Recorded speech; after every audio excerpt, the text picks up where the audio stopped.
Now on your other question on life lessons, right? So oh, I love that question, and let me tell you the story of a cat, Luca. Um, so I was driving the animal ambulance, and we got a call that a kitten, was attacked by a dog. And the owner called the animal ambulance because the owner could not drive to the vet himself. So I got there, and there I saw Luca. Luca sat on the couch, and what had happened was that Luca was small, was a kitten, and he got attacked by a bigger dog, and the dog had taken the whole head of Luca in his mouth and bit. So one of Luca's eyes had popped out. His jaw was completely, yeah, damaged, broken, but he was still conscious, and he was sitting there, and it was so yeah so it breaks your heart, that kind of images. But anyhow, so I brought him to the veterinarian that was closest by. And the veterinarian said, "Well, yeah, I need to remove that eye. I cannot save that. The jaw needs surgery. I need to X-ray the skull to see if there are any damages there. And so I'm going to call the owner because, yeah, it needs to be paid." Um, so I was sitting there in the treatment room waiting for him to come back with Luca, and Luca was still conscious, and still he was so disarming, so still friendly, because many animals, when they get injured, they get into the protection and sometimes attack. But he did the opposite. So then the veterinarian came back, and he said, "Well, the owner is not going to pay for all those things, unfortunately.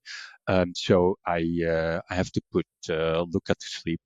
Sorry, but I'm not going to pay for it either." So then, because in those hours I had gotten into some connection with Luca. So I said, no, I'm going to pay for it. So if you think that he has a chance of having a good life, then please treat him. And so that same evening, the eye was removed. The next morning, the jaw got surgery. A week later, another surgery.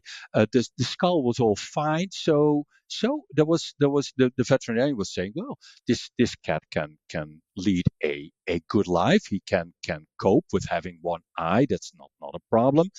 Um, and well, you can guess what happened then. I adopted Luca a few months later after he recovered, and he died last year. But after 14 years, he living with us, and I can tell you that he was one of the most happy-go-lucky animals that I've ever met. So everyone in the street knew Luca, and they called him the little pirate because he had only one eye.